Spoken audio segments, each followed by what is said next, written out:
એટલે અહીંયા તો હાવ અંધારું છે, બીક લાગે એવું છે.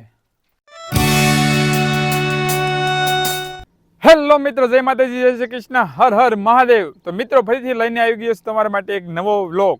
તો મિત્રો મારા ગામની આજુબાજુ આવેલી છે કેટલીક ઐતિહાસિક જગ્યાઓ. તે જગ્યામાંની એક જગ્યા છે એટલે કે પાંડવ ગુફા. તો ચાલો મિત્રો આપણે આજે જવાનું છે પાંડવ ગુફા અને પાંડવ ગુફાને એક્સપ્લોર કરવાની છે. તો ચાલો મિત્રો આપણે નીકળીએ.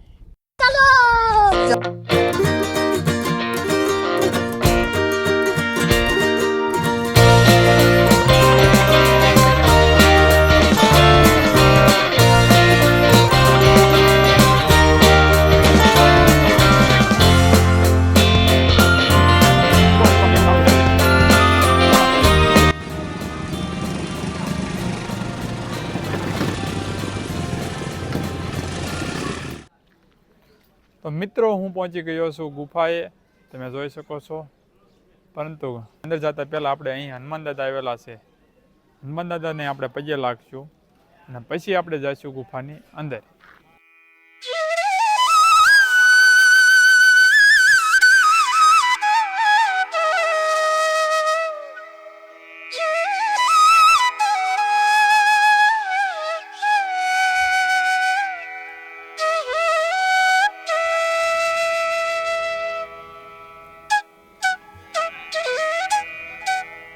મિત્રો આપણે હનુમાન દાદાના દર્શન થઈ ગયા છે અને હવે આપણે ધીમે ધીમે જઈશું ગુફાની અંદર. તમે જોઈ શકો છો મારી પાછળ ગુફા. તો મિત્રો હું તો અત્યારે એકલો જ છું, પણ મને એમ થોડી બીક તો લાગે છે. તમે જોઈ શકો, કારણ કે ગુફાની અંદર એટલું બધું અંજવાળું નથી. ચાલો મિત્રો આપણે ધીમે ધીમે નીચે અંદર જઈએ. મિત્રો ઓ માય ગોડ, ઓહ, એટલે અહીંયા તો હાવ અંધારું છે, એટલે બીક લાગે એવું છે, કઈ દેખાતું નથી.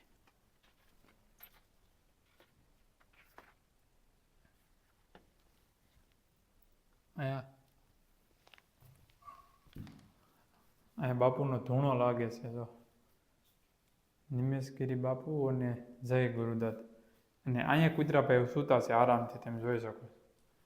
આ ગુફામાં બીક લાગે એવું, અહીંયા ગરમી એટલી છે. અહીંયા વળી એક બે લાઇટ છે એટલે દેખાય છે, નકર અહીંયા રહેવાય એવું છે નહીં. અને એક કૂતરાભાઈ આરામથી સૂતા છે, તમે જો. ના છે બાપુનો ધૂણો.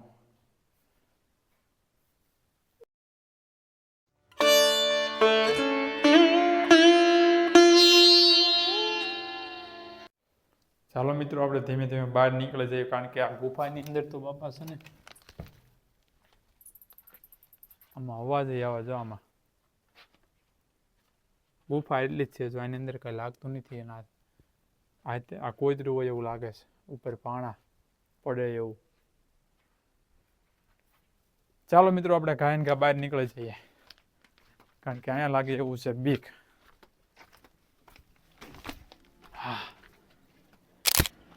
મિત્રો આપણે હનુમાન દાદાના દર્શન કરી લીધા અને ગુફા પણ જોઈ નાખી. તો મિત્રો અહીં જ તે ટેકરી પર એક અર્જુનેશ્વર મહાદેવ આવેલો છે અને આજે સોમવાર પણ છે. તો ચાલો મિત્રો આપણે દાદાના દર્શન કરીએ અને ધન્ય થઈ જઈએ.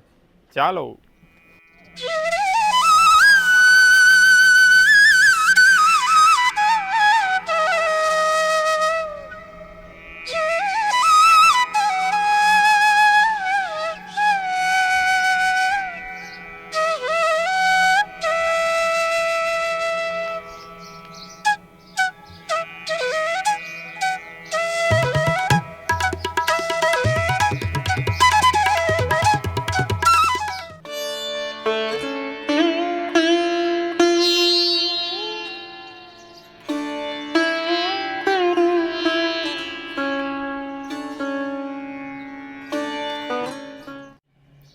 મિત્રો તમે જોઈ શકો છો અહીંથી કેવું દ્રશ્ય, ગાંડીગીર જેવું દ્રશ્ય દેખાય છે, એકદમ લીલોતરી. મિત્રો આપણે કોઈ પણ ધાર્મિક સ્થળે જઈએ ત્યાં પથ્થરની ડેકડેકડીઓ બનાવેલી હોય, એ શા માટે બનાવતા હોય તો ખબર નથી. જો તમને ખબર હોય તો કોમેન્ટ કરી નાખજો. પણ આપણે આજ ડેકડેકડીઓ બનાવવાની કોશિશ કરશું. ચાલો આપણે જોઈએ કેટલી બને છે આપણેથી. હજી તો મેં પથ્થર ગોઠવવાનું શરૂ જ કર્યું હતું, ત્યાં તો નાના નાના છોકરા આવી ગયા મારી સાથે અને મેં બધાએ સાથે મળીને પથ્થરની ટેકડી બનાવી પછી તો.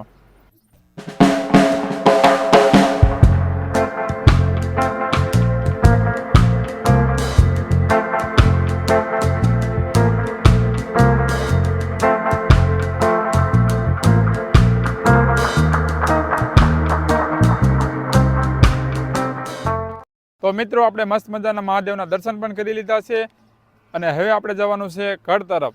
તો મિત્રો ચાલો આજનો વિડીયો આપણે તો સીમિત રાખીશું. આ વિડીયો કેવો લાગ્યો એ કોમેન્ટમાં જરૂર જણાવજો. કોમેન્ટમાં કરી નાખજો હર હર મહાદેવ. ચાલો મળીએ નવા વિડીયોમાં. ત્યાં સુધી બાય બાય, રાધે રાધે.